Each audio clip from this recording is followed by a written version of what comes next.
Muy buenos días a todos, muy entusiasmado por la participación, por las personas que nos están oyendo, que respondieron a nuestra convocatoria. Vamos a iniciar en nuestro foro sobre la competitividad de la agricultura venezolana. Como es de su conocimiento, tenemos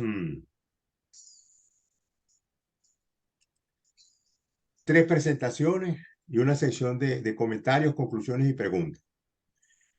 El programa ha sido estructurado con la participación de universidades académicas, primero con el copatrocinio del IICA y la Academia de Ingeniería y el Hábitat, y con la participación del sector productivo, del sector de ganaderos de Venezuela, de organizaciones gremiales calificadas, y con la participación también de las universidades y el respaldo tanto de la Universidad de los Andes como la Universidad de la UNES. Sin más preámbulos, entonces vamos a dar inicio a nuestro evento, que contempla en el programa la apertura por parte del licenciado Rodolfo Fernández, representante encargado del ICA en Venezuela. Adelante, Rodolfo. Bien, bien, buenos días. Muchas gracias, Miguel. En nombre del IICA, del Instituto Interamericano de Cooperación para la Agricultura y la Comisión de Agricultura de la Academia Nacional de la Ingeniería y el Hábitat, sean todos bienvenidos a este foro, La competitividad de la agricultura venezolana. Saludos especiales a los miembros de la Nacional de Ingeniería y Hábitat presente y, por supuesto, a nuestros ponentes, nuestros participantes, invitados especiales, que sin sus aportes no sería posible este intercambio. Este evento aborda los desafíos y retos que le ha tocado enfrentar a la agricultura venezolana en los últimos tiempos. O sea, una situación bastante compleja. Hace unas décadas, ante el fenómeno de la globalización, la competitividad se asociaba a la capacidad que tenían las empresas o el sector agroalimentario o un país para mantenerse en el mercado en un contexto de apertura comercial, la cual buscaba reducir o eliminar las distorsiones en el comercio y el aparato productivo. Además que para garantizar que esos esfuerzos fuesen sostenibles, los estados debían entonces también garantizar la gobernabilidad en el área institucional, la equidad en el área social y la sustentabilidad ambiental en la dimensión ambiental. Hoy en día los desafíos económicos y productivos se suman con más vigor el uso eficiente y conservación de los recursos naturales. Se suma también la adaptación y la mitigación del cambio climático, la inocuidad y calidad de los alimentos, entre otros factores que se le exigen a la agricultura y al sector agroalimentario. Para atender esos desafíos que enfrentan los Estados miembros, el IICA ha venido transformando su oferta técnica, su oferta de cooperación técnica, para mejorar el posicionamiento de la agricultura en la economía y la sociedad, apuntando a que la agricultura sea puntal importante para los países, para el desarrollo de los países y, por supuesto, para enfrentar la crisis climática. A través de varios programas o varios enfoques, entre ellos debo destacar la bioeconomía y su circularidad como pilar de una visión de desarrollo sostenible enfocada a la transformación de los sistemas agroalimentarios. La jerarquización de la acción climática, por supuesto, y la aceleración de los procesos de innovación, sustentado en los avances de la transformación digital, así como el impacto que estos cambios tienen para la gobernanza y la institucionalidad en los países. Y por supuesto, allí entonces el ICA se ha planteado como desafío, como reto, la construcción de nuevas políticas públicas para el sector. Políticas públicas que por supuesto deben reflejar los desafíos y deben reflejar también la integración institucional, que es una característica de la competitividad de los países hoy día. En el caso de Venezuela se suman otros factores que desafían o le dan impulso a la agricultura, referentes al marco normativo y de políticas públicas y sus instrumentos, que espero sean abordados en este foro, así como los avances y oportunidades de desarrollo de sectores específicos que vienen saliendo adelante en este contexto. Esperamos que este foro sea de su agrado y que le puedan sacar el mayor provecho al intercambio con los ponentes. Yo creo que estos espacios deben reforzarse y son una alternativa para la compleja situación que vive Venezuela hoy día y que por supuesto enfrenta la agricultura venezolana. Muchas gracias. Gracias, Rodolfo. Gracias por tu intervención. Bueno, vamos a establecer un poco las normas que van a regir el evento. Cada uno de los conferencistas tiene 20 minutos para su exposición. Y luego los participantes pueden dejar sus preguntas anotadas en el chat para ser tratadas, consolidadas y presentadas en la sesión final del evento.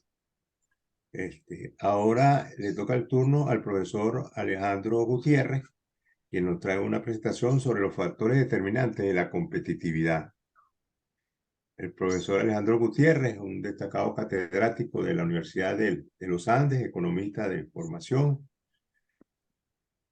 que ha tenido una actividad muy importante en todo lo que es el desarrollo de las ciencias agroalimentarias en el país.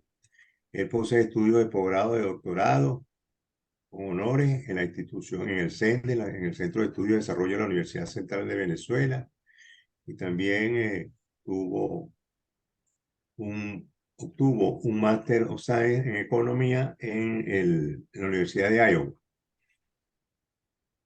Tiene una cantidad de distinciones recibidas, tanto nacionales y regionales, carácter nacional, certificaciones de investigador certificado del programa de promoción del Consejo Nacional de Investigaciones Científicas, y como consultor tiene experiencia con organismos nacionales e internacionales. Ha sido consultor asesor del Banco Interamericano de Cooperación Agrícola, el ICA, que copatrocina este evento, con el Banco Interamericano de Desarrollo, con el Banco Mundial, con la FAO, con la Organización de las Naciones Unidas para la Agricultura y la Alimentación, con el PNUD, el Programa de Naciones Unidas para el Desarrollo, y ha participado en diferentes comisiones y equipos de trabajo en el país. Desde el punto de vista administrativo, su trayectoria académica, es profesor titular jubilado y luego coordina docencia en pregrado y en posgrado. Igualmente ha desempeñado cargos administrativos importantes en la Escuela de Economía, director del Instituto de Investigaciones Económicas y Sociales del IES, de la Facultad de Ciencias Económicas y Sociales de los Andes, director fundador del Centro de Investigaciones Agroalimentarias CIAL de la Facultad de Ciencias Económicas y Sociales, en un proyecto en conjunto con la organización Polar, que es el Centro de Investigaciones Agroalimentarias. Bueno, como pueden ver, este es un profesional destacado en el área de las ciencias agroalimentarias y un desempeño profesional notable y muy distinguido. Vamos a dejarlo entonces en el uso de la palabra para que nos haga su presentación. Bueno, bienvenido, Alejandro. Bueno, muchas gracias. Gracias a la Academia de Ingeniería y Hábitat, gracias al Instituto Interamericano de Cooperación Agrícola por la invitación. Un honor estar con los panelistas Ángelo Pluchino y Luis Hernández Guanipa. Placer conocerlos. Bueno, saludos para todos. A muchos de los que están en el público los conozco. Les doy mi saludo a todos, ¿no?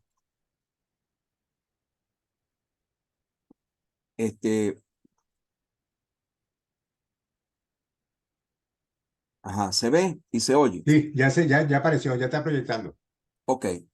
Bueno, el tema que a mí me corresponde es un tema teórico, para ponerlos en contexto de en qué consiste esto de la competitividad y cuáles son sus factores determinantes.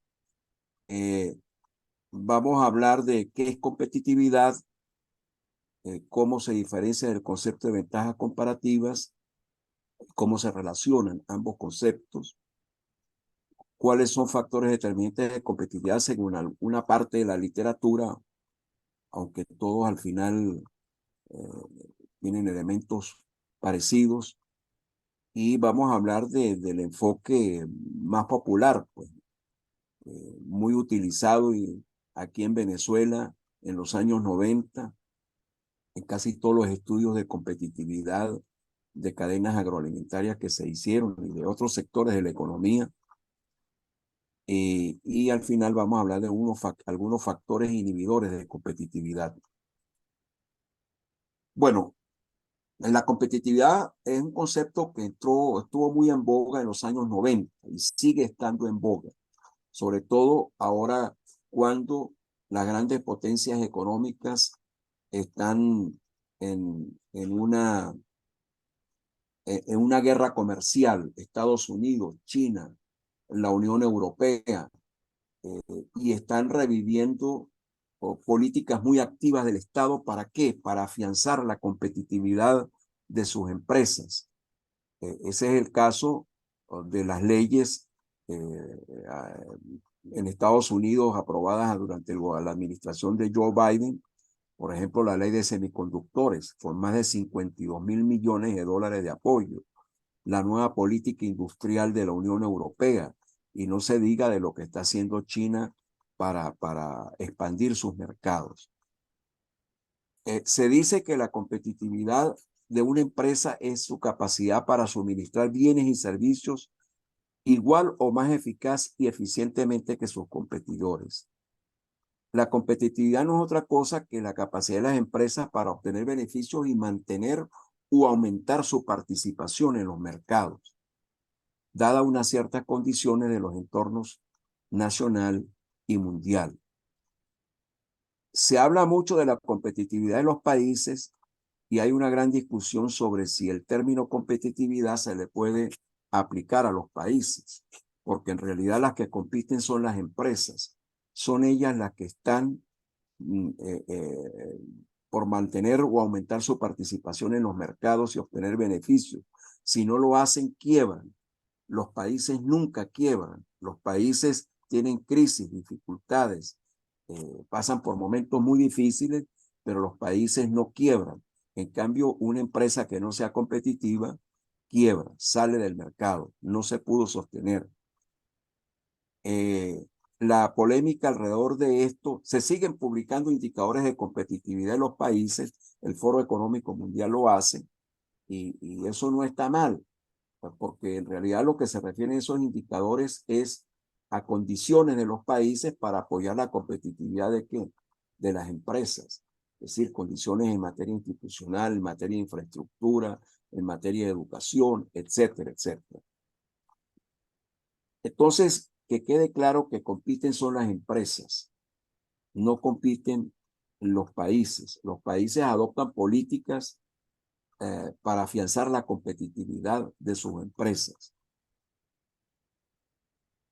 Ahora, la competitividad real es aquella que se basa en mejoramientos permanentes de la productividad, es decir, de que podamos obtener la misma o mayor producción con el uso de menos insumos. Ese es un objetivo permanente. La competitividad con fuerza, con fortaleza, es esa, la que se sostiene en base a mejoramientos permanentes de productividad. Pero puede haber competitividad espuria, que es aquella que depende de excesiva protección gubernamental o de incumplir derechos laborales y de dañar el ambiente, lo cual es un costo para la sociedad que muchas veces o generalmente los privados no pagan. Una empresa puede ser competitiva aunque esté contaminando el ambiente. El costo lo absorbe la sociedad, pero no lo paga el sector privado, generando una externalidad negativa.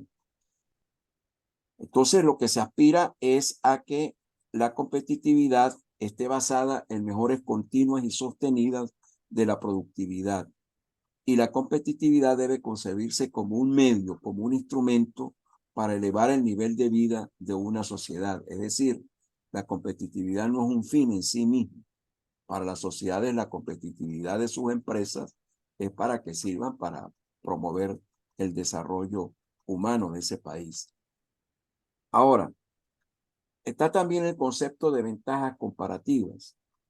Paul Samuelson, premio Nobel de Economía y autor de uno de los libros más populares para la enseñanza de la economía, dice que aunque el concepto de ventajas comparativas es uno de los cuales los economistas coinciden plenamente y no tienen ninguna duda sobre sobre su importancia y cómo se ajusta a la realidad, es uno de los conceptos menos entendidos, incluso para los mismos economistas. Se dice que un país tiene una ventaja comparativa en la producción de un bien cuando el costo de producir ese bien en términos de otros bienes es menor en ese país que en otros países.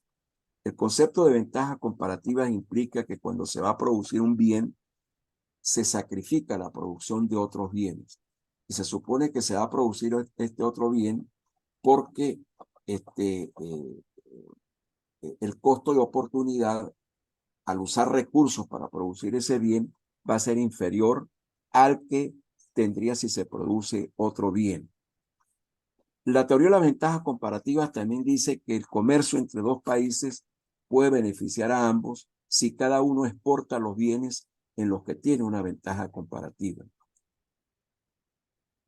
El concepto inicial acuñado por David Ricardo en 1817 luego fue reforzado por el planteamiento de dos economistas suecos, Heckscher y Ohlin, que también recibieron el Premio Nobel de Economía, y dicen que la ventaja comparativa está relacionada con la dotación de factores productivos que tenga un país, tierras, recursos naturales, el trabajo calificado o no calificado, el capital que se disponga, la tecnología, la infraestructura, los servicios altamente especializados, de manera tal que un país tiene factores productivos que son más abundantes que otros. Por supuesto, los factores productivos que son más abundantes en un país son los más baratos, son los que reducen el costo de producir un bien en términos de otros bienes. Un país debe exportar bienes que hacen uso de sus factores productivos abundantes y debe importar bienes cuyos factores de producción son escasos. En estos factores de producción consideren no solamente la tierra, sino también las condiciones agroecológicas, edafoclimáticas, como las quieran llamar. Ahora, la dotación de factores de un país puede modificarse en el tiempo. Un país puede tener hoy mano de obra no calificada, pero a través del sistema educativo puede lograr tener mano de obra calificada. Un país puede ser que no tenga disponible tecnologías en un momento determinado, pero las puede tener después. Un país puede ser que tenga tierras que en un momento no son factibles y que sean utilizadas para la producción, pero el cambio climático, por ejemplo, una de las cosas que está haciendo, además de dañar la posibilidad de impedir que tierras que estaban en producción ahora siguen en producción, también es que algunas tierras que estaban a niveles de clima, de temperaturas muy bajas, ahora también puedan ser utilizadas para producción.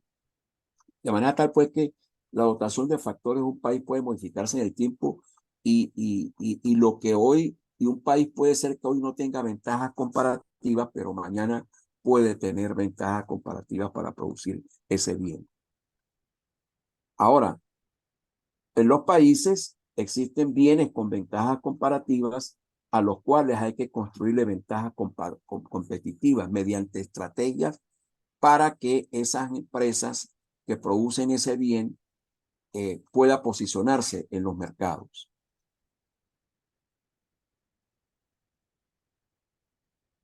¿Qué nos dice la teoría sobre los factores que inciden en la competitividad de las empresas? Hay factores, obviamente, que son controlados por las empresas, por las unidades de producción. Y son los factores a los cuales hay que prestarle quizás la mayor importancia, porque están bajo control de quienes gestionan esa unidad de producción o quienes gestionan esa empresa.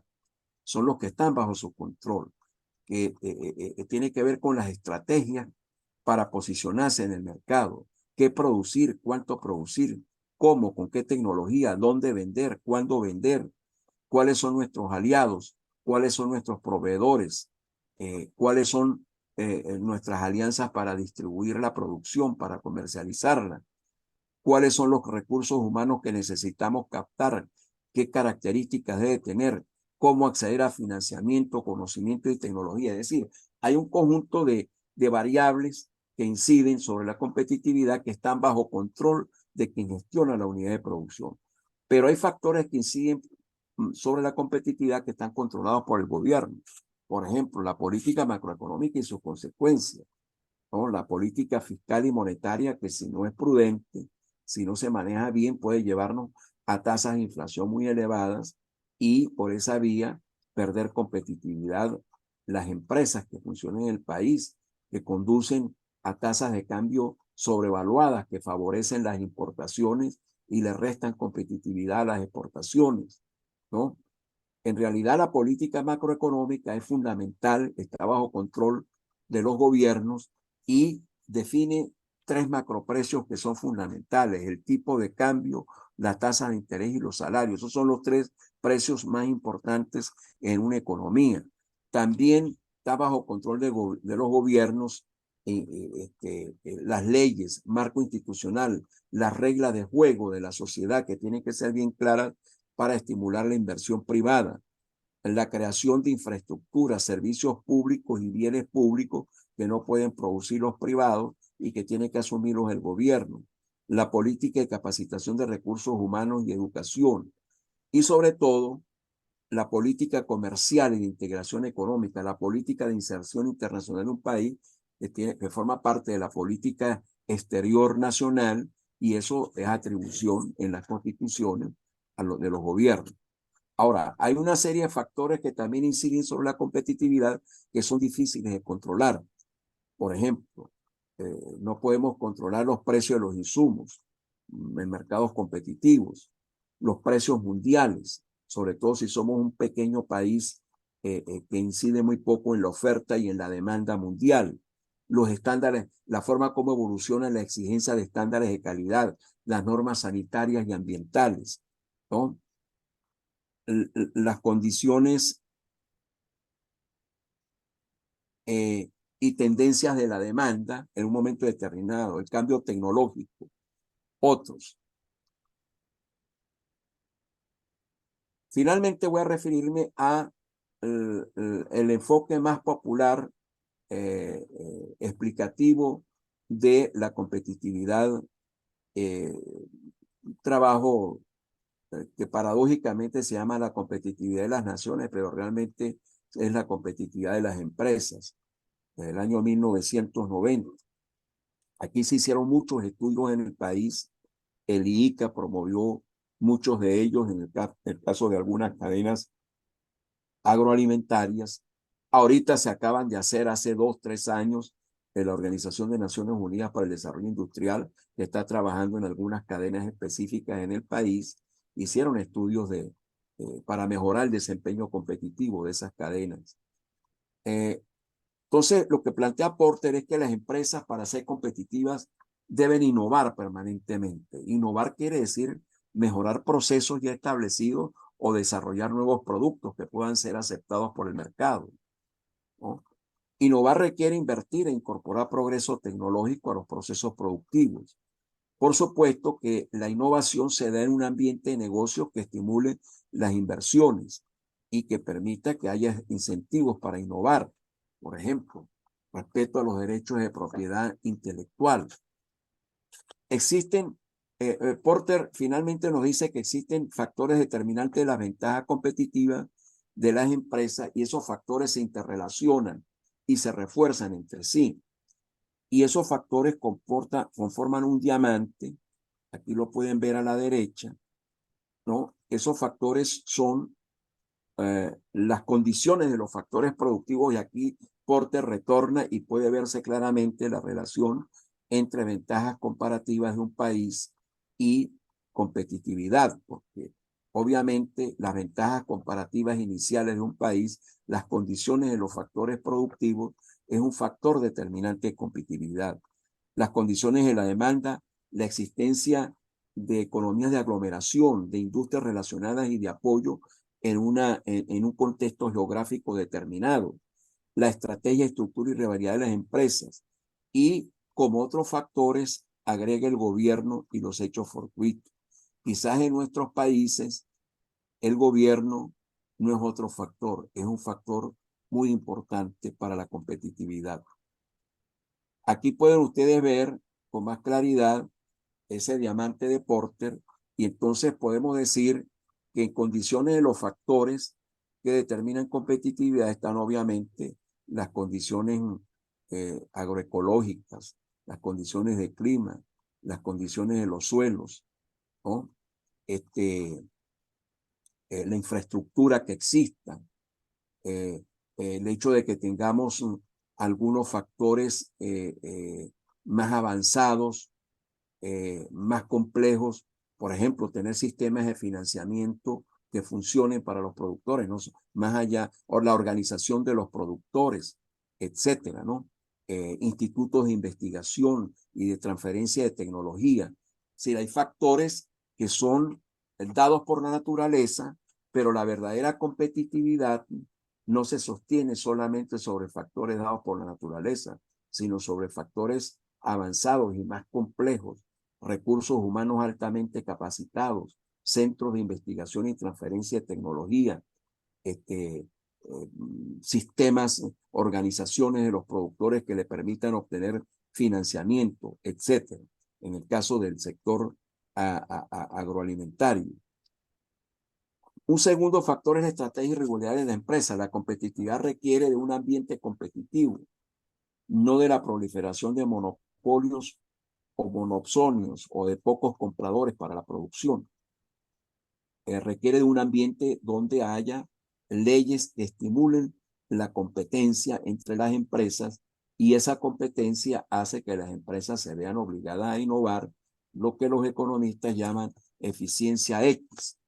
Las condiciones de la demanda también son un factor generador de competitividad. El tamaño del mercado es importante porque desarrolla la curva de aprendizaje para la elaboración y la producción de ciertos bienes. Las características de los consumidores, mientras más exigentes sean esos consumidores, las empresas se ven obligadas a mejorar su producción para mantenerse posicionadas en los mercados, ¿no? De manera tal pues que allí hay factores que estimulan la competitividad. Un ejemplo de esto es Venezuela llegó a exportar telenovelas, y una de las razones eran las condiciones de la demanda. Los venezolanos éramos en los 90, primera década del siglo XXI, expertos en telenovelas. Los otros países venían y enviaban las telenovelas para que nosotros la viéramos aquí en Venezuela, y si la telenovela era aceptada por el público venezolano, eso era un certificado de calidad.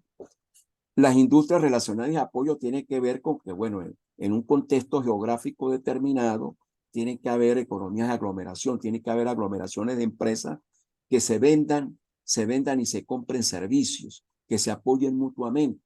Un ejemplo de esto puede ser lo que sucede, por ejemplo, en el estado portuguesa para impulsar la competitividad de la producción de arroz, de frijol, de maíz, donde hay economías de aglomeración, porque hay sistemas, hay empresas, hay incluso en medio de esta crisis y del poco financiamiento que existe, sistemas de financiamiento que se han creado, empresas agroindustriales que procesan la producción primaria, proveedores de insumos que hacen no solamente como proveedores de insumos, sino que también financian, etcétera, ¿no? Eso es lo que llaman los clústeres, las aglomeraciones empresariales en un lugar geográfico determinado que permite que las empresas se apoyen mutuamente.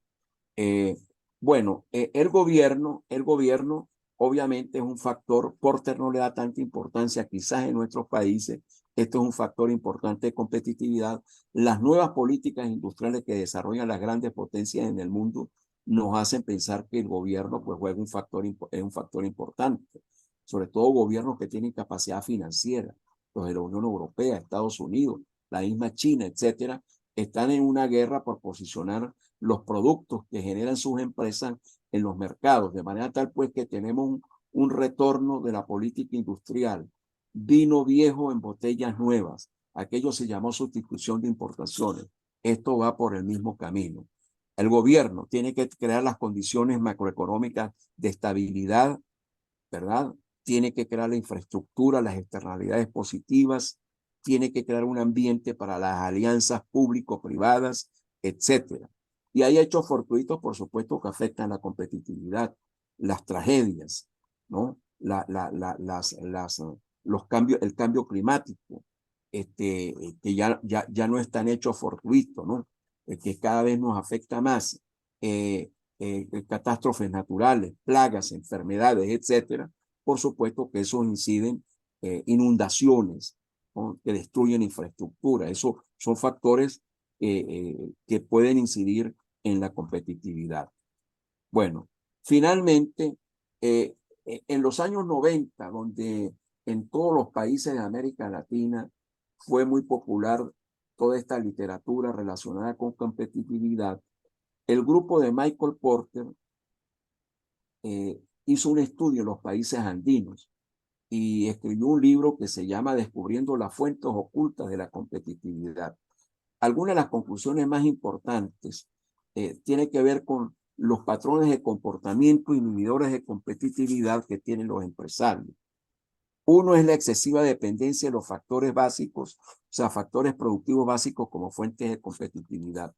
Allí no está, aunque pudiera para algunos rubros agroalimentarios ser una fuente muy importante de competitividad, sin duda alguna, en realidad para la mayoría de los productos, hoy la competitividad descansa no solamente en la productividad, sino en que son productos con unos atributos que los consumidores valoran y son bienes cada vez más complejos, no solamente en cuanto al valor agregado, sino en cuanto a las formas de presentación, sabores, etcétera, ¿no?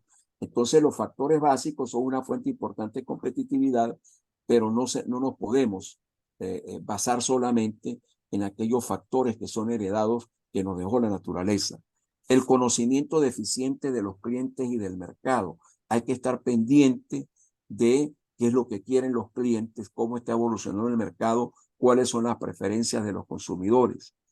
La ignorancia acerca de la posición competitiva en relación a las empresas rivales y a los productos sustitutos. Es decir, las empresas no se dan cuenta qué es lo que están haciendo los otros empresarios para captar mercados, ¿no? Y hay que estar atento a eso, hay que conocer el funcionamiento del mercado, por qué se están posicionando ciertas empresas, qué es lo que están haciendo, cómo entrar a otros mercados, cómo desarrollar alianzas estratégicas para posicionarse en esos mercados. Fracaso en la instrumentación de estrategias de integración hacia adelante. Uno de los casos que ellos analizaron con más profundidad fue el caso de las flores de Colombia, que estaban perdiendo competitividad en el mercado norteamericano porque dependían de otros distribuidores y las flores, para recuperar la competitividad, ese es su principal mercado, tuvieron que instalar sus propias redes de distribución allá. Un poco lo que hace Industria Polar, que antes dependía en otros países de otras empresas para distribuirlo. Acaba de suceder en Estados Unidos, ¿no? Con los productos Goya, creo que eran los que distribuían la Goya, la empresa Goya era la que distribuía productos Polar. Hubo problemas y ahora Polar tiene su propia cadena de distribución, de integración hacia adelante. La cooperación insuficiente entre empresas, la ausencia de clúster, de aglomeraciones. Es decir, si en un sitio, en un cierto lugar, no existen suficientes empresas que se compran y se vendan servicios y se apoyen mutuamente, allí hay problemas de competitividad que pueden surgir. Otro es la actitud de los empresarios, la actitud defensiva, echarle siempre la culpa a los demás. Recuerden que hay unos factores determinantes de competitividad que son los que están bajo control de la empresa. Nosotros no podemos resolver el problema del combustible en Venezuela. Un empresario por sí solo no puede resolver algunos problemas que escapan a las posibilidades de ellos. Entonces, obviamente que solamente mediante la acción colectiva, la organización, las protestas que se pudieran hacer, pudiera haber algunos alivios, pero ven ustedes que hay problemas recurrentes. Entonces, lo que le queda a los empresarios es afianzarse en aquellos problemas que están bajo, aquellos factores determinantes de competitividad que están bajo su control. Y otro factor inhibidor de competitividad es la excesiva dependencia del Estado. Esperar siempre a que el Estado nos resuelva el problema. Bueno, muchas gracias. Con esto termino mi presentación. Gracias, Alejandro. Perfecto, muchas gracias, vale, excelente tu posición, realmente muy importante, digamos, para comprender en profundidad el fenómeno de la competitividad y cómo, bueno, cómo actuar en favor de que sea favorable a los objetivos de las empresas. Vamos, como le dije anteriormente, las preguntas van al fin, una sesión al final. Por favor, escríbanlas en el chat de manera tal de que nuestro coanfitrión Andrew Torres, el profesor Andrew Torres, la vaya recogiendo y después la presente a los panelistas. Luego, en el programa, tenemos como segunda presentación, ¿verdad? La del señor Angelo Pluchino. Él es de la Asociación de Ganaderos de Coge de Azoganco, que inicialmente como está el fenómeno, digamos, de la conversión del circuito, va pasando de ganadería bovina a bufalina, por el desarrollo, digamos, de esta línea de producción que ha venido ganando mucho terreno dentro del campo agrícola.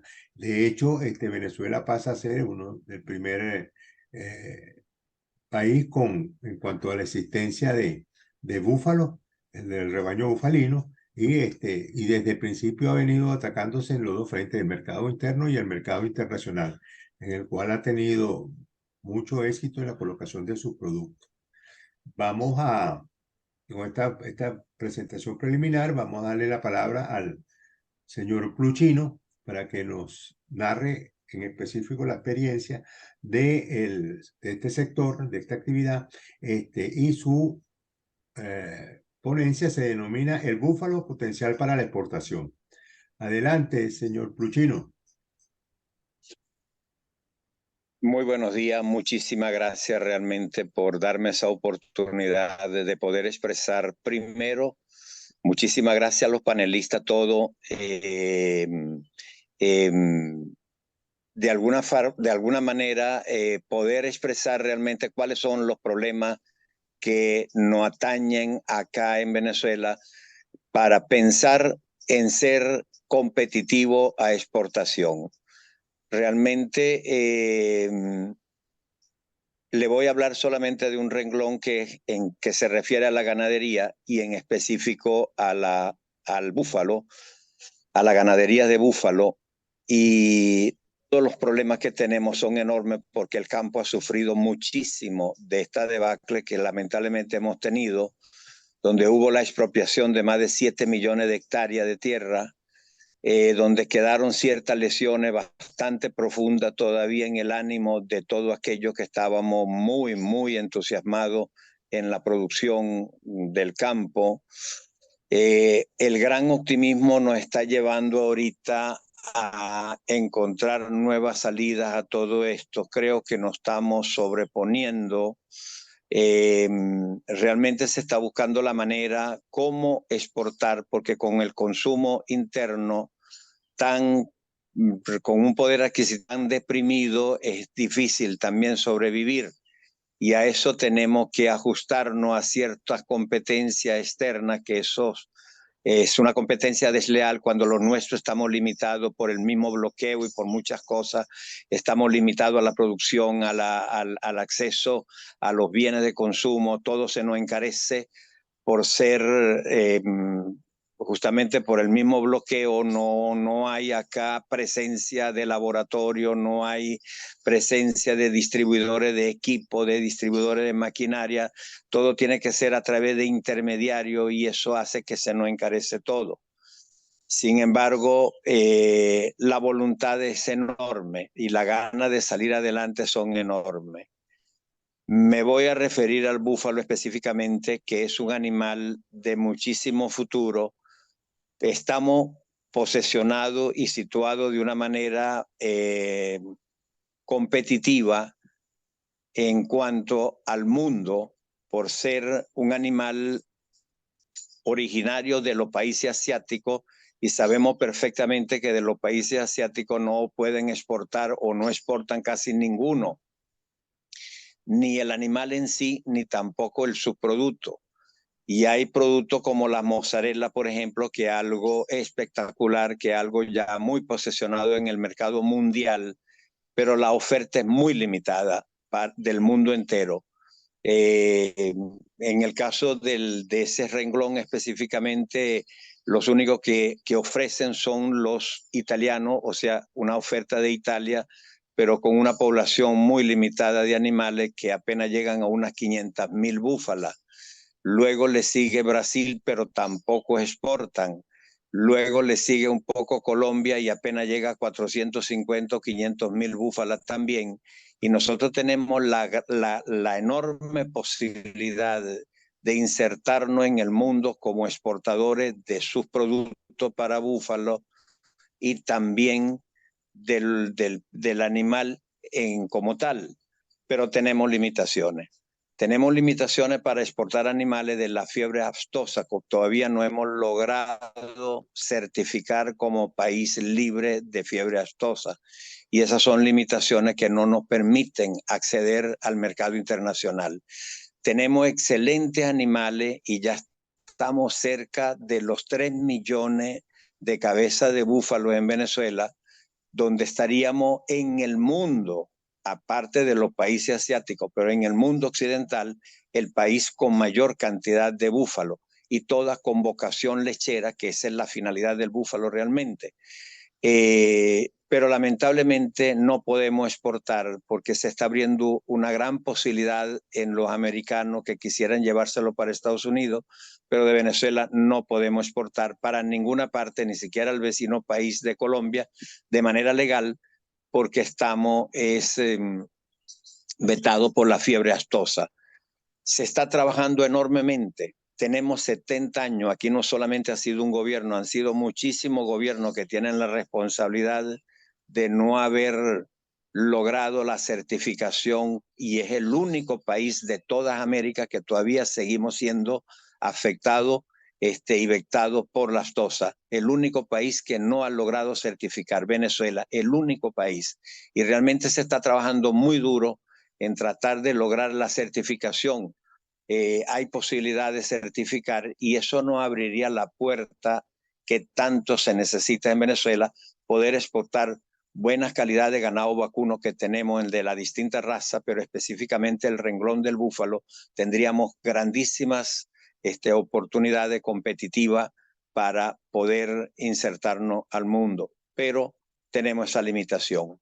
Se está incursionando con el subproducto en exportar. Estamos trabajando y próximamente ya están saliendo los primeros envíos, a pesar que estamos vetados, pero al ser pasta afilada o materiales que se están con procesos ya que no implica la lactosa, al ser producto pasteurizado se está incursionando en la exportación, pero tampoco tenemos mucho apoyo del Estado.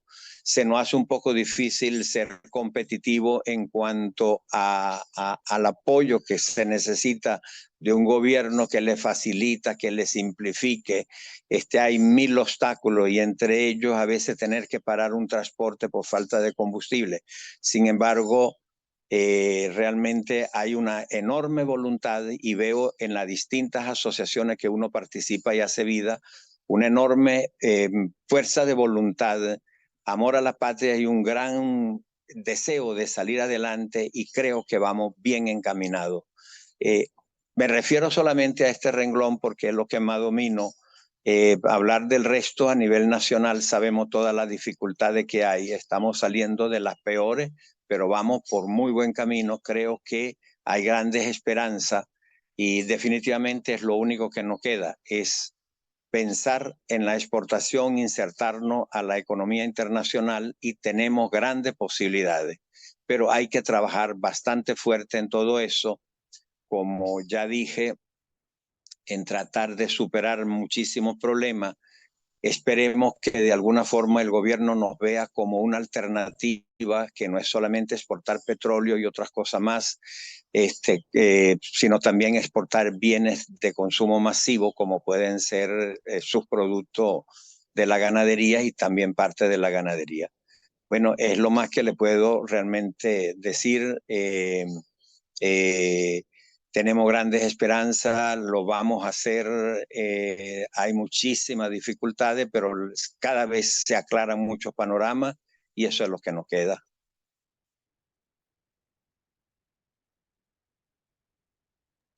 Gracias, señor Puchino.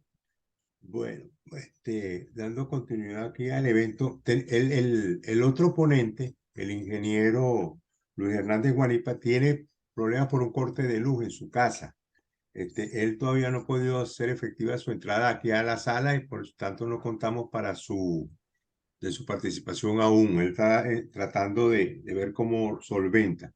En todo caso, para darle continuidad al evento, vamos entonces a Andrew a ver cuáles preguntas y cuáles notas, comentarios tenemos en el chat para ir dándole salida a las opiniones de los participantes. Andrew, Sí, señor. Disculpe que tenía el teléfono apagado por tranquilo, cuestiones de respetar a los ponentes. tranquilo. En principio, hay un comentario del doctor Santiago Clavijo referido al bloqueo y a la problemática jurídica en Venezuela, ¿no?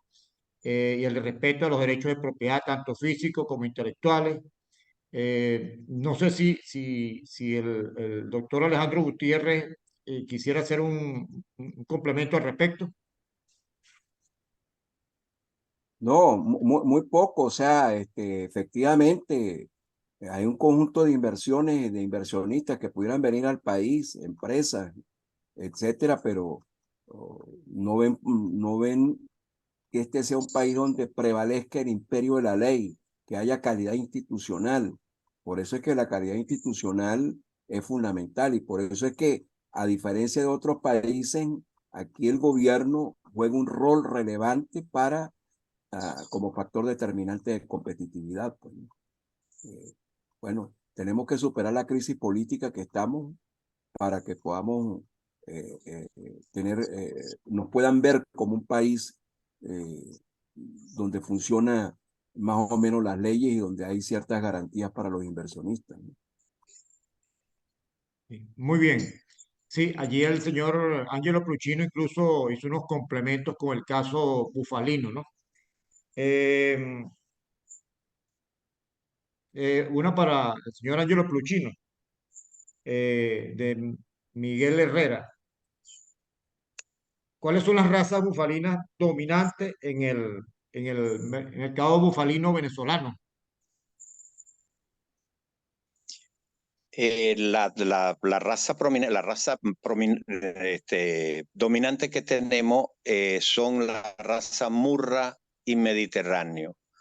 Hay un 60% que es de la raza Murra en todo el rebaño y un 40% de la raza Mediterráneo. Lo que sí tienen o lo que sí tenemos en Venezuela, una gran vocación lechera en todos esos animales porque los productores nunca abandonaron esa área de la tecnología, de la inseminación, trasplante de embriones y todas estas cosas, y tenemos una altísima calidad de animales productivos realmente, como nada que envidiarle a muchísimos países como productora de leche. Y les repito, tenemos un norte muy amplio para poder exportar un producto principalmente que es la mozzarella, muy posesionada en el mundo y hay una gran escasez que eso la eleva por la escasez incluso a un valor de 60, 70 dólares el kilo en muchísimas partes del mundo y nosotros podríamos participar en ese mercado. Sí, señor, muy bien. El doctor Jorge Ordóñez, perdón que me corrió me hicieron otras preguntas, hace referencia a la necesidad de conocer clientes y mercados, como lo explicitó el doctor Alejandro Gutiérrez, ¿no? ¿Verdad? En lo personal hemos estado haciendo unas exploraciones al respecto por lo que todos sabemos, pues el mercado nacional hay mucha contracción, los bolsillos están vacíos y como ya ha habido una experiencia en la exportación de bovinos, el caso de los camarones que también lo hemos estado explorando y quisimos que hubiese un actor aquí que nos hiciera su ponencia, que es un caso exitoso en Venezuela, ¿no? Definitivamente parte del corazón de pulir ese diamante de competitividad que nos hablaba el doctor Alejandro Gutiérrez es la parte de conocer clientes y mercados para la exportación. El señor Manuel Serpa pregunta al señor Ángelo Puccino, ¿dónde está la mayor cantidad de explotaciones de búfalos en Venezuela? ¿En qué estados? Está dispersa por toda la geografía nacional. Básicamente, la mayor concentración está en el sur del lago, Zulia, Táchira, Barinas principalmente. La parte seca de Guárico no es tanta. Cogede, que es donde estamos ubicados, en Cogede están los mejores centros de recría de búfalo, y luego algo en el Delta Macuro, que fue el origen de donde comenzó el búfalo, y en Monaga.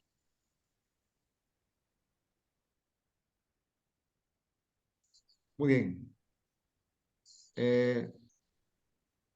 Nuestro moderador Miguel Padrón pregunta, ¿cuál es la composición de los productos bufalinos exportados? O sea, usted hablaba, señor Luchino, de fundamentalmente productos de valor agregado, agroindustrializados, ¿no? Que es muy interesante, ¿no? Por ejemplo, el potencial podría ser el cuero del búfalo, por ser un tipo de piel distinta a la del vacuno. Su epidermis se usa, la piel, la partecita de arriba, la epidermis, la parte de arriba, que por ser un animal de poca glándula sudorípera, tiene menor pelitos, y eso hace que su epidermis es muy cotizada y se usa principalmente en Europa y en cualquier parte del mundo para los carros de alta gama, hacerle la tapicería de ese tipo de cuero y por muchas cosas. Pero el cuero lamentablemente se pierde en Venezuela porque no hay manera como exportar, y siendo algo tan valioso se está perdiendo en los mataderos. Eso es una tristeza realmente.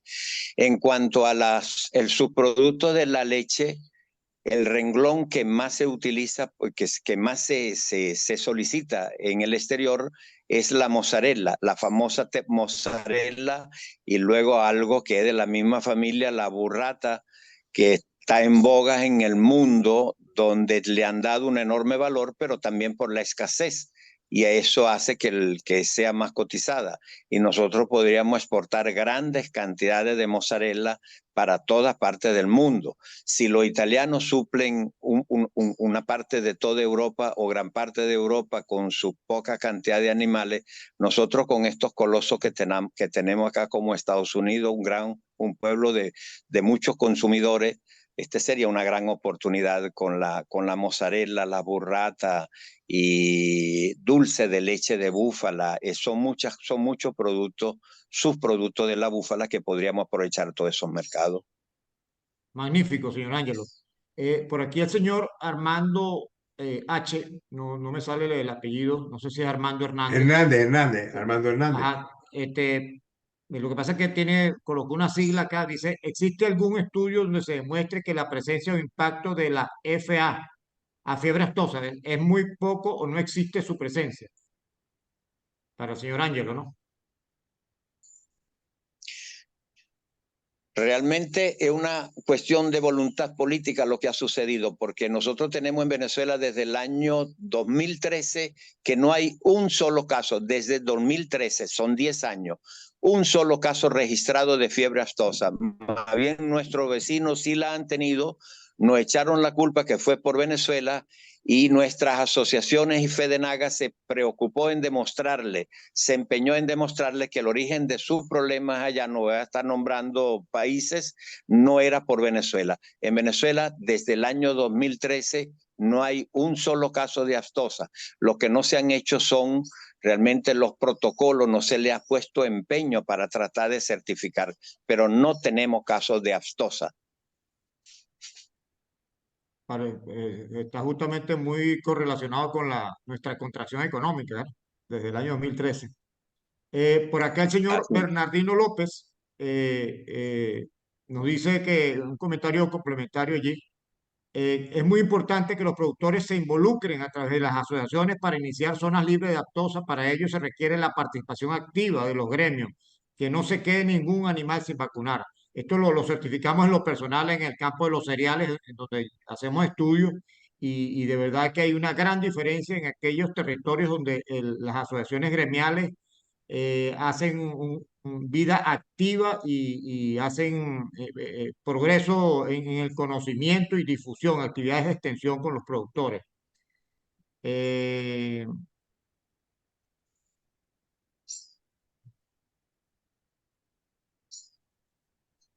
para el doctor Alejandro Gutiérrez, ¿tiene medido el papel de los productos bufalinos en el sistema agroalimentario venezolano?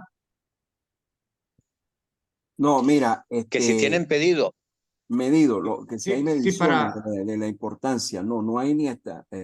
Creo que aquí está Rodrigo Agudo entre los participantes que pudiera, eh, saben de esto más que yo, pero no hay estadísticas oficiales, no hay, creo que FAO está reportando algunas estadísticas eh, de búfalo, de ganadería bufalina, pero este es un sector, bueno, que tuvo un crecimiento explosivo, ha tenido un crecimiento explosivo, y repito, tanto el sector de la ganadería bufalina como el de los bovinos, no hay duda que el país tiene ventajas comparativas, tiene dotación de factores extraordinarios, pues somos un país ganadero, sabanas, tenemos superficie, etcétera, pero no le hemos construido ventajas competitivas. Un obstáculo fundamental para eso es resolver el problema de que nos certifiquen como un país libre de aftosa, pues, ¿no? Porque eso nos cierra los mercados más importantes del mundo, nos cierra la oportunidad de poder importar derivados lácteos como el queso mozzarella, etcétera, ¿no? Allí hay un trabajo muy grande que hacer que requiere no solamente la acción gubernamental, sino también de los gremios y trabajando en concordancia, es decir, alianzas público-privadas.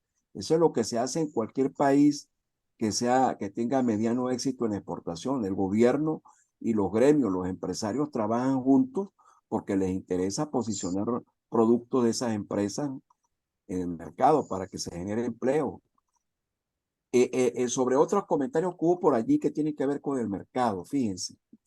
Yo creo que en términos generales, bueno, esto lo sabemos, el Producto Interno Bruto de Venezuela, medido en dólares corrientes, según el Fondo Monetario Internacional, para 2022 estaba en alrededor de 90.000 millones de dólares, 92.000.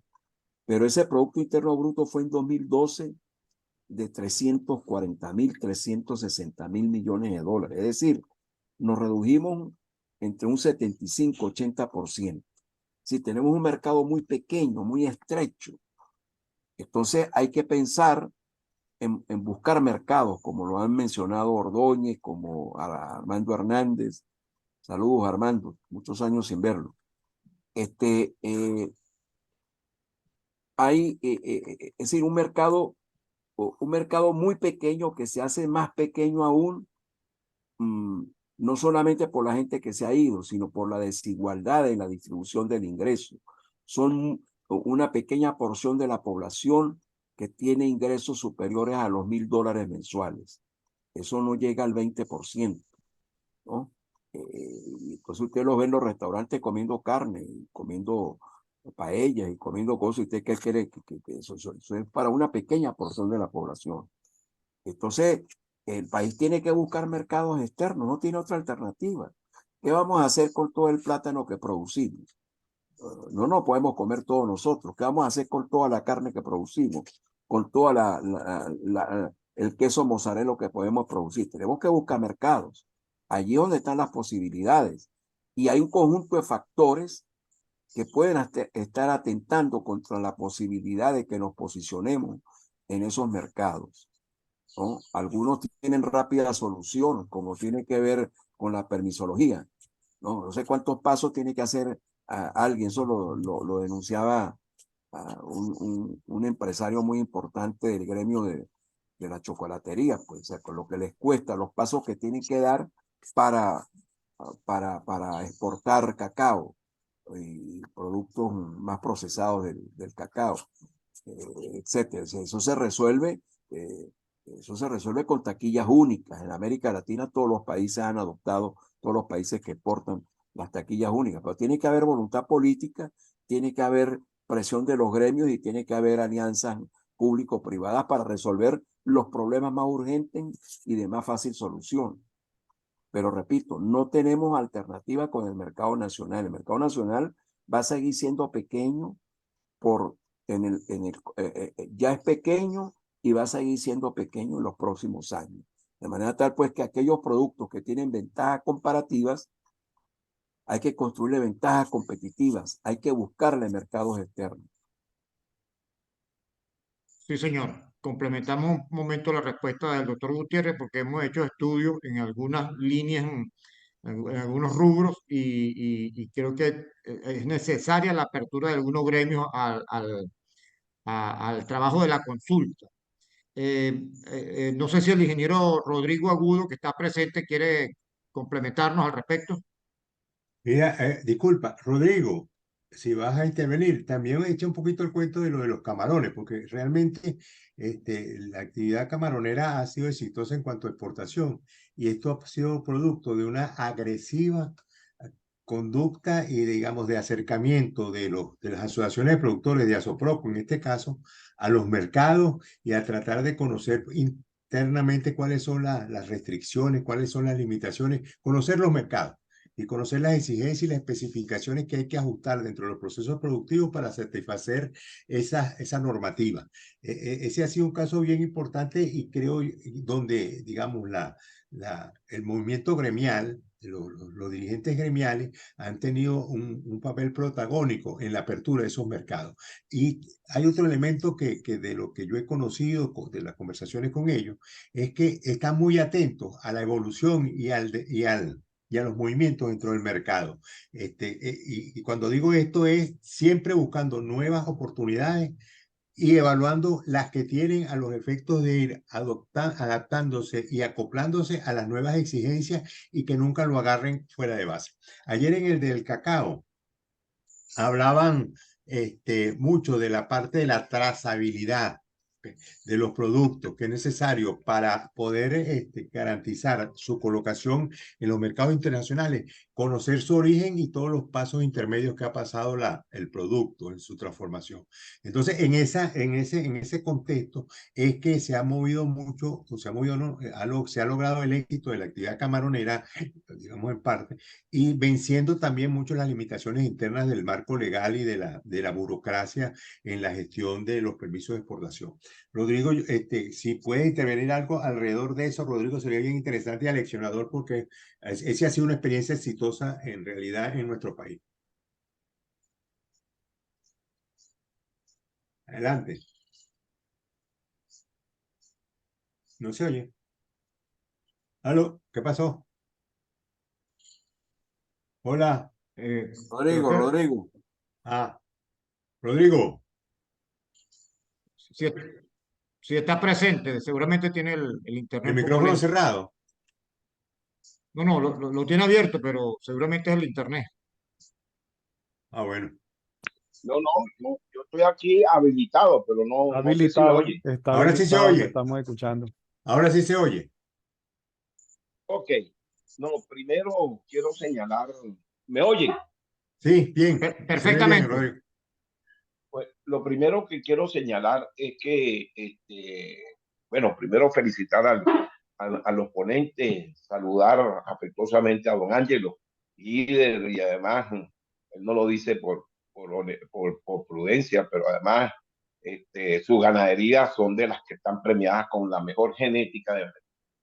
No, lo primero que quiero señalar es que para el problema de lactosa, ciertamente nosotros tenemos 13 años que no tenemos una manifestación evidente de la presencia, pero es que tampoco tenemos una vigilancia y vamos a decir, y un reporte de que eso hubiera sucedido o no hubiera sucedido. ¿Por qué? Porque la infraestructura de valoración permanente y de seguimiento no se da y los reportes tampoco se dan. O sea, hay un oscurantismo en ese sentido. Pero además hay otro gran problema. El problema es que el Estado venezolano sobreestima el rebaño nacional. De hecho, en una reunión que hubo la semana pasada, está hablando de un rebaño de 20 millones de cabezas, 3 millones de búfalos y 17 millones de vacunos, cuando el país, según las evaluaciones que han hecho el sector institucional y los gremios, dicen que el rebaño no pasa de 12 o 13 millones. ¿Qué pasa? La Organización Mundial de la Sanidad Animal exige que por lo menos 3 años consecutivos debe haber una vacunación del 90% del rebaño. Si nosotros no tenemos un censo actualizado del rebaño y un catastro de unidades de producción, es imposible demostrar,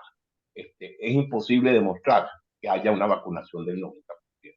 El último censo que se hizo fue en el año 2008. Y el Estado no promueve. Los gremios han seguido insistiendo y se han puesto a la orden para poder hacer ese catastro y ese censo, pero el Estado, para poder seguir dando demostraciones de que el país está en una bonanza que realmente no existe, no da esa información. Uno de los grandes problemas que nosotros tenemos en Venezuela es la falta de información en cualquier actividad económica y más en el sector agrícola. Entonces, mientras no haya información, difícilmente, pero además cuando estoy sobrevalorando el rebaño, así vacune los 12 millones de animales que existen, no será más del 55 o 60% del rebaño que está señalando el gobierno que existe. Por lo tanto, va a ser muy difícil que se consiga un certificado de vacunación contra las cosas por parte de la Organización Mundial de Sanidad Animal si no existe un catastro. Y en eso, insisto, los gremios han insistido y el que es reticente es el Estado a los efectos de poder valorar realmente cuál es el rebaño.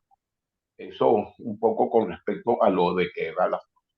Con respecto a lo que es el hecho de la piscicultura, ciertamente la parte de la camarocultura es la que ha venido desarrollándose en los últimos 20 años y ha conseguido un mercado neto de exportación. Y digo neto porque casi en un 100% su producción va para el mercado externo, en la medida en que el camarón no es tan demandado internamente y es satisfecho, si se quiere, con la captura que tiene el país. Pero el éxito de esa exportación ha sido el esquema de la asociatividad. A pesar de que la camarocultura tiene una barrera de entrada que son las inversiones, porque con antiosas inversiones que hay que hacer para poder tener esas instalaciones, existe Asoprococo, que es la Asociación de Productores de Camarones de Occidente, que ha conformado una asociación y a través de esa asociación es que se han hecho las gestiones de buscar mercados, de buscar los certificados nacionales y de identificar y presentar el producto en el mundo internacional. En el caso de la piscicultura, donde nosotros, y sobre todo la piscicultura tropical, donde nosotros tenemos un potencial inédito en términos de exportación. Yo me he atrevido a señalar un poco metafóricamente y cínicamente que el agronegocio oculto de Venezuela es la piscicultura. Mientras no existe el concepto de la asociatividad, la promoción de la creación de productores asociados empresarialmente para poder tener economías de escala y crecer en la cadena de valor, va a ser muy difícil el poder conquistar mercados de exportación. ¿Por qué? Porque la iniciativa individual de cualquier productor agrícola, por grande que sea, resulta ser insignificante en términos de lo que puede ser la demanda de los mercados. Nosotros tenemos sectores donde realmente podemos tener potencial de producción, pero no existe el concepto de la cultura de la asociatividad para poder generar ofertas que sean en volumen importante para la exportación y sobre todo en mantenerlas en forma constante, porque la exportación tiene esos dos requisitos. Tiene el requisito, bueno, básico de la calidad, volumen y constancia. Espero haber satisfecho alguna de las inquietudes. Gracias, Sí, Rodrigo, por supuesto. sí, magnífico, amigo Rodrigo Agudo. Miguel, el doctor Jorge Ordóñez está pidiendo acceso a micrófono. No sé Sí, si cómo no, cómo no, cómo no. Sí, habla la solicitud de derecho a palabra. Adelante, doctor Ordóñez. Hola, Jorge, ¿cómo estás tú? Un abrazo. Tiene el micrófono cerrado. ¿Tienes cerrado? Abre el Sí, micrófono, Jorge.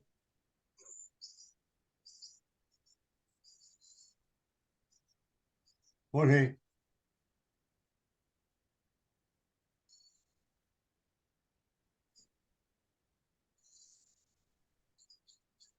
No, no, no, no oye. No puede abrir el micrófono, ¿será? yo creo que no puede abrir el micrófono, ya tiene mucho rato. Bueno, pero Sí, cuando se incorpore, tú velo. Ah, ahí se está oyendo algo. sí, lo mantiene cerrado. Vamos a seguir mientras él resuelve Ok. allí. Por aquí hay el profesor Santiago Clavijo pregunta, ¿es cierto que la leche de búfalo no se presta para quesos madurados? ¿Será falta de tecnología? Para el lector, para el señor Ángelo Pluchino. No, no es que no se presta, simplemente que hay que hacerle un tratamiento distinto y vamos a tener el resultado de unos quesos distintos. Mejor o peor, depende del paladar realmente y de lo que se quiere. Imitar no es para imitar, es un producto distinto, igual que si fuera de oveja, igual que si fuera. Entonces no puede ser un pecorino con leche de búfala, no puede ser un parmesano con leche de búfala, sino tendría que ser un parmesano con un queso tipo parmesano con leche de búfala, con un gusto distinto y una consistencia distinta. Muy bien, ya el doctor Jorge Ordóñez abrió Está, está activo. su micrófono. Adelante, doctor Ordóñez.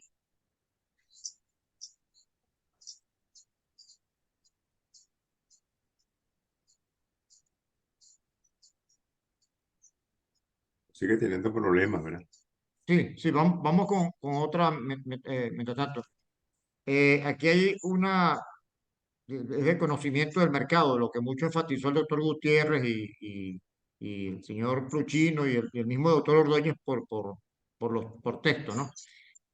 Aproximadamente se tiene conocimiento de cuánto es el déficit de mozzarella o sus productos lácteos en el mercado de los Estados Unidos, que países como Colombia, Venezuela y otros no pueden satisfacer. Señor Pluchino. Sí, porque realmente funciona la oferta y la demanda, y al haber pocas ofertas, el precio lo elevan mucho allá, pero al haber más oferta, los precios se equilibrarían un poquito y habría enorme potencial en si se le puede suplir realmente. Ok, muy bien. Andrew, Hola. Rodrigo quiere decir algo sobre eso. Ajá. Adelante. Sí, ¿me oyen? Sí, adelante, Rodrigo. Lo que dice el doctor, el señor Pluchino es verdad. Ahora, el problema no es problema de falta de demanda. Estados Unidos es el primer productor de mozzarella del mundo. El primer productor de mozzarella del mundo. Pero mozzarella que llaman fior del arte. Mozzarella de vaca. Evidentemente, la mozzarella de búfala no existe en Estados Unidos porque no hay búfalo. No hay búfalo.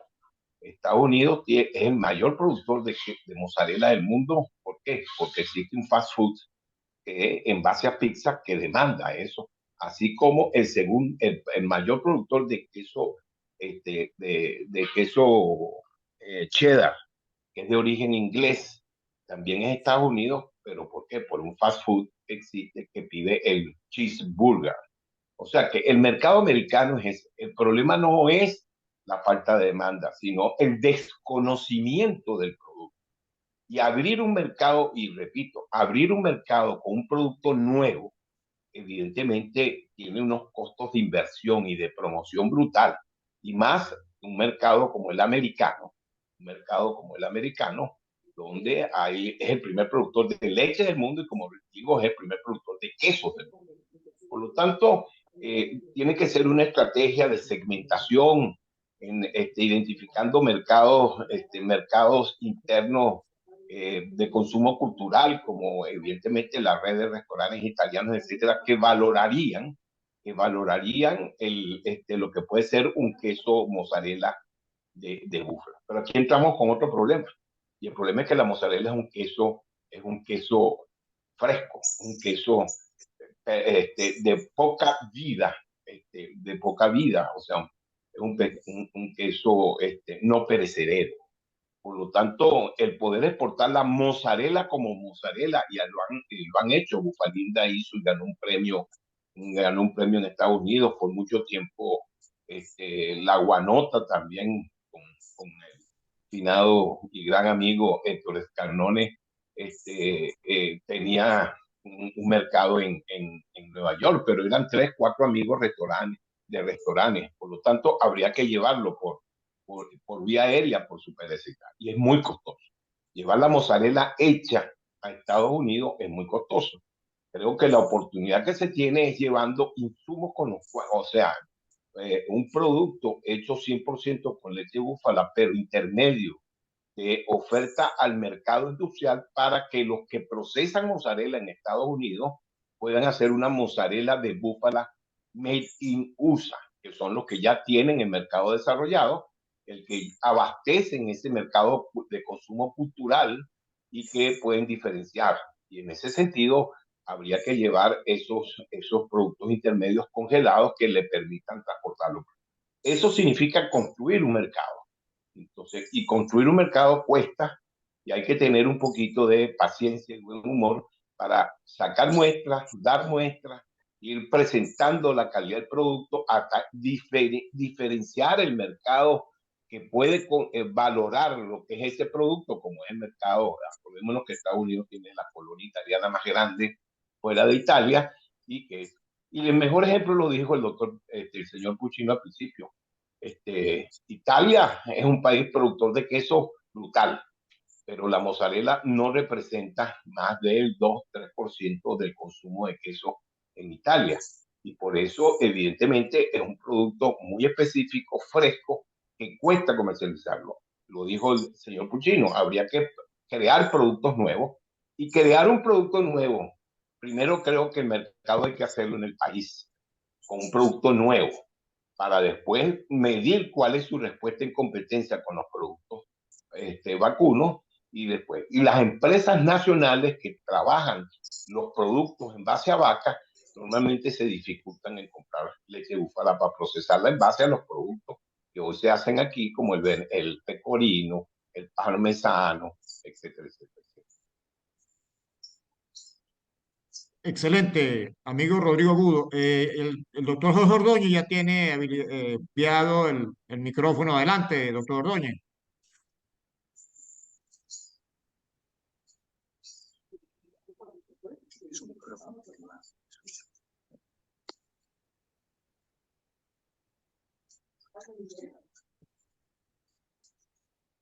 Adelante, doctor Ordóñez. Él está en España, ¿no? Sí, pero el micrófono está como activado, está bien, desviado. Se te oye, Bien. Jorge. Se te oye. No se le oye. Habla, Yo- Jorge. Jorge,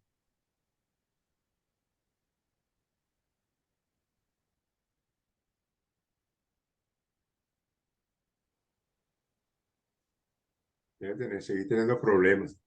Mientras me permite Continúa así.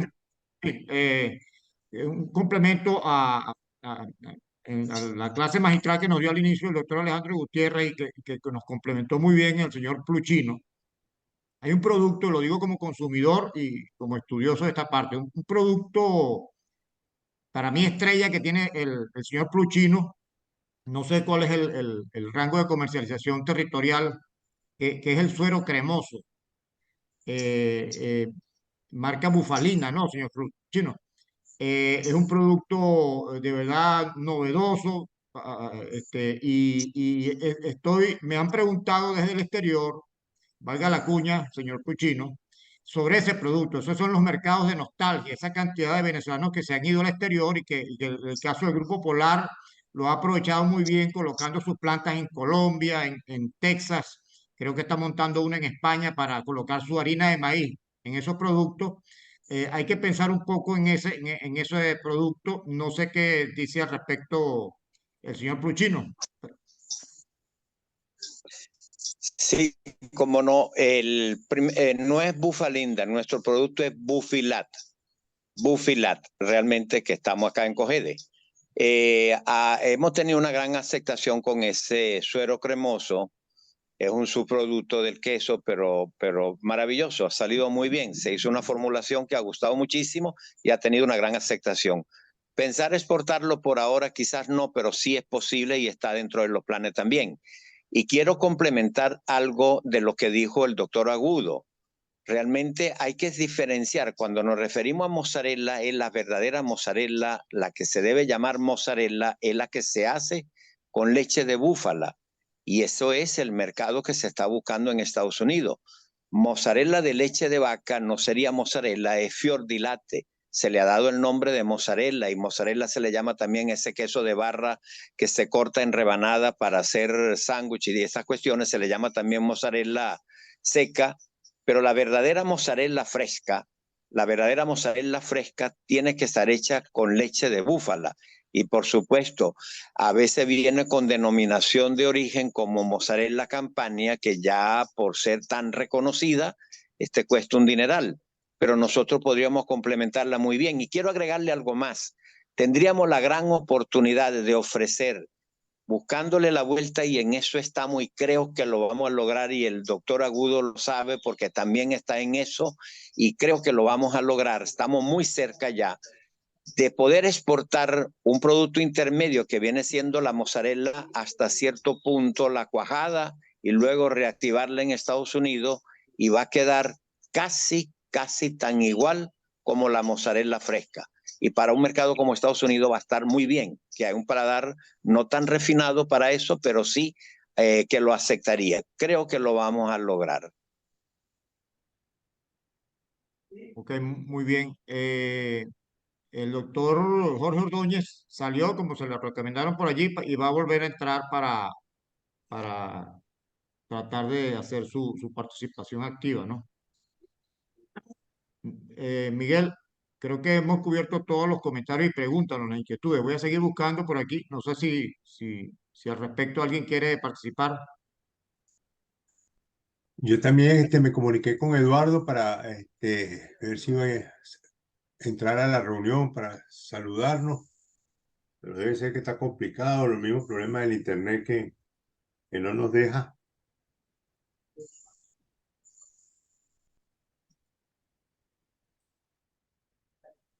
Por aquí el señor Armando Hernández dice que no se dijo nada sobre la publicación que comenté. ¿Cuál publicación dice? Déjeme ver, porque creo que él colocó una larga y yo la combiné con otra. A lo mejor omití algo, ¿no? Ah, ok. Disculpen de antemano. Pero Ahí está podría... Jorge, ahí está Jorge. Adelante, doctor Ordóñez. Sigue buscándola entonces. Muy buenos días para ustedes. Un enorme placer oírlos a todos. A don Ángelo, tenía muchísimo tiempo sin verlo. Un abrazo a Alejandro, mi querido amigo, a todos los que he oído mencionar, les doy mi más cordial saludo. Yo he estado muy desvinculado y realmente lo que diga pudiera ser erróneo, pero he estado siguiendo los esfuerzos de exportar carne. El año 2020 estuve en Venezuela justamente cuando estaba en pleno plena de debate la posibilidad de exportar carne y hasta tuvimos una reunión del SICA con el viceministerio en ese momento para tratar de identificar algunas oportunidades.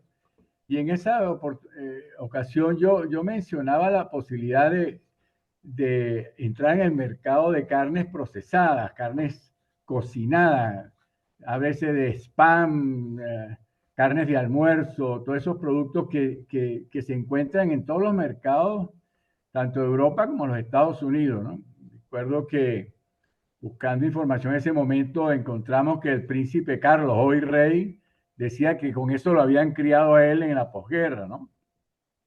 Y nosotros no entendimos por qué no se veía la posibilidad real cuando hay una industria cárnica bien desarrollada, muy capacitada, muy grande y una utilización subutilizada en ese momento, ¿no? Yo creo que actualmente también debe haber capacidad instalada ociosa en esa área para entrar en el mercado de carnes procesadas.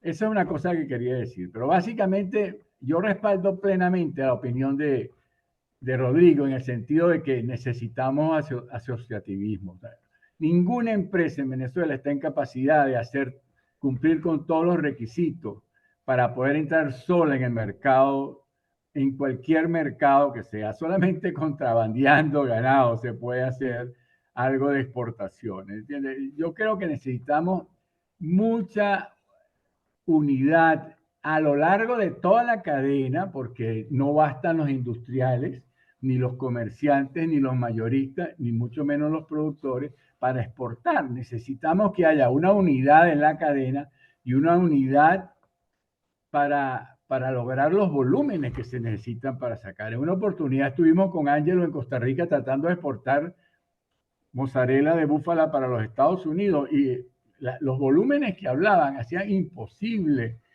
reuniendo a todos los productores en ese momento, que eran pocos, lo reconozco, pero todos juntos no eran capaces de abastecer las necesidades mínimas del mercado de mozzarella de búfalo para Estados Unidos, que en ese momento era carísima la mozzarella. Hoy unos precios de 60, 70 dólares el kilo de mozzarella de búfala, y te puedo decir que tenemos datos de que en ese momento el precio de la mozzarella era el doble de ese, ¿no?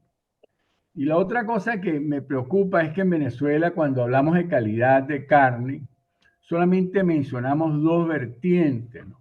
Se habla de calidad sensorial y lamentablemente es terneza y el cebú es duro, y entonces se compara con las carnes norteamericanas, dicen que la carne venezolana es de segunda. Y después se compara la calidad sensorial, la calidad sanitaria, estamos embromados porque fiebre aftosa, y la calidad nutritiva, pues es una carne magra que no se compara con la carne americana, y entonces esta vez estamos embromados. Y hay mercado para todo. Acabo de enviarle a Piñate una relación que salió en la revista Beef, donde la totalidad prácticamente de la carne australiana se muele en Estados Unidos, porque es carne de toro y el toro no se clasifica, entonces se muele y se mezcla casi a partes iguales con grasa para producir carne de hamburguesa. Yo estoy seguro que esa carne, que es carne molida, nosotros tendríamos todos los atributos sensoriales para entrar. Es una carne que en Estados Unidos está permitido las hormonas, o sea que no tendríamos problemas si alguien usa implantes o no, que es todo lo contrario que en Europa. En Europa los implantes están totalmente vedados y el tema de la trazabilidad es fundamental. Hay que saber el origen de cada lote de carne, de todos los animales individuales que participan en un lote. Y esa es una medida de control de mercado, porque no hay forma de saber qué animales están contenidos en una porción de hamburguesa, ¿no? Entonces, nosotros tenemos que conocer cada uno de los mercados y asociarnos para llegar a ellos. Y eso me parece que es fundamental. Una cantidad de atributos de la carne venezolana que Hace 20 años estamos hablando de lean and green, que era, decía, magra y sostenible a pastoreo. El mercado de la carne a pastoreo es un mercado en amplio aumento, deseada, bien pagada. Nosotros tenemos atributos para vender esa carne, pero necesitamos identificar los socios, identificar los clientes y ponernos a corregir esos detalles que nos están haciendo falta. El tema de las tos es fundamental, pero nosotros podemos entrar en un mercado de carnes procesadas, tenemos una agroindustria muy competente y realmente quizás es por ignorancia, por la distancia y los años que he estado fuera, pero yo no entiendo por qué no podemos entrar en ese mercado que fue el que ocupó Brasil hasta muy reciente. Acuérdense que Brasil es libre aftosa hace prácticamente nada, ¿no? Y sin embargo Brasil ha exportado carnes procesadas desde hace muchísimo tiempo. Usando el mercado de carnes de spam o de carnes de almuerzo, de corned beef o de todo ese tipo de carnes procesadas. Con eso lo que quería era hacer acto de presencia en esta excelente oportunidad.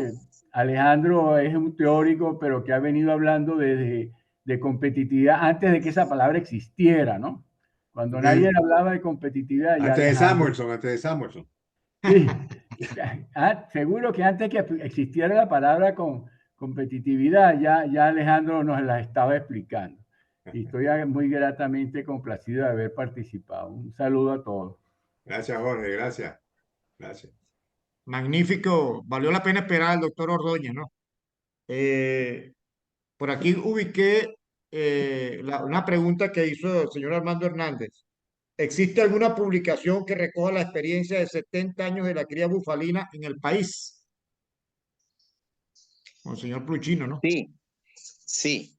Ante todo, un saludo realmente afectuoso a mi querido hermano Jorge Ordóñez, realmente que tenía tiempo que no lo escuchaba y que tanta aventura tuvimos por ahí por Costa Rica tratando de exportar y hacer algunas cosas en los momentos más críticos de Venezuela.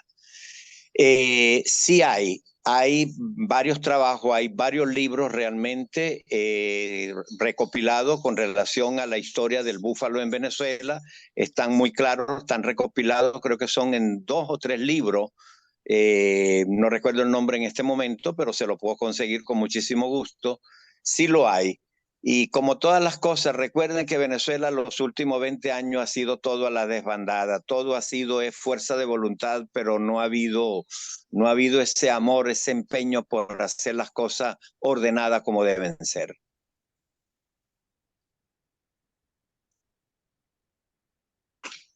Ok. Bueno, el muy proactivo ingeniero Rodrigo Agudo quedó con la mano levantada. No sé si tiene alguna intervención pendiente, ¿no? No, ya la quitó, ya la bajó. Ok. Si alguien tiene algo pendiente, porque no veo más preguntas, complementarios. Rodrigo Levantó la mano levantó. otra vez, Rodrigo Agudo.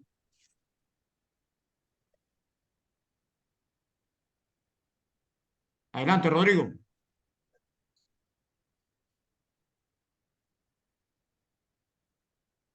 Rodrigo.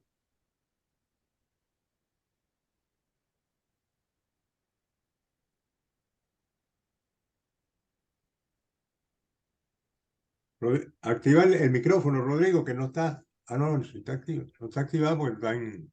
Sí, debe tener el internet lento. Ah, ok.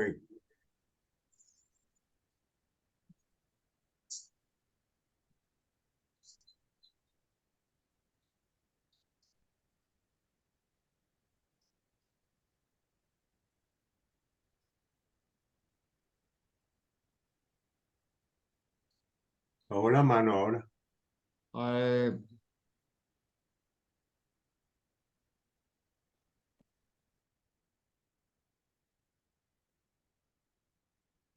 Tiene problemas con la conexión. Bueno, mire, si no, no tenemos nada adicional que comentar, Andrew.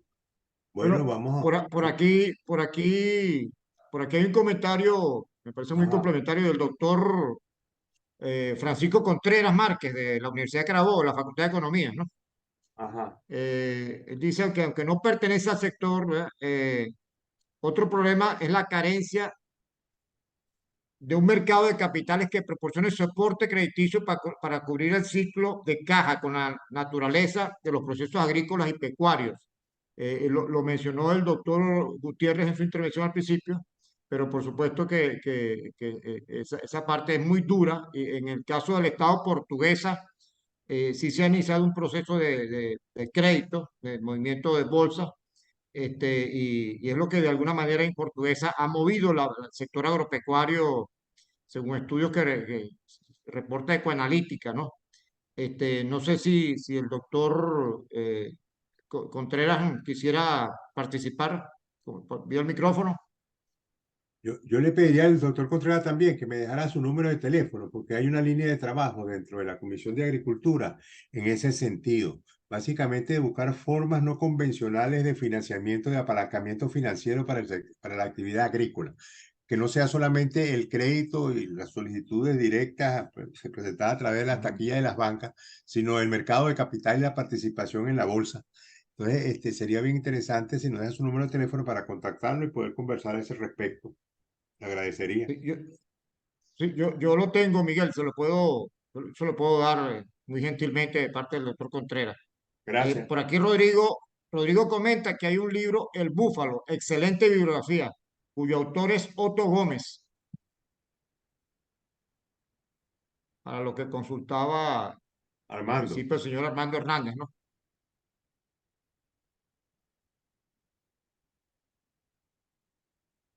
Muy bien. Entonces, ¿el Bueno, señor Contreras va a tomar la palabra? pero no se Ah, no. reporta, no levanta la mano, ¿no? No levanta la mano, no escribe, creo que no.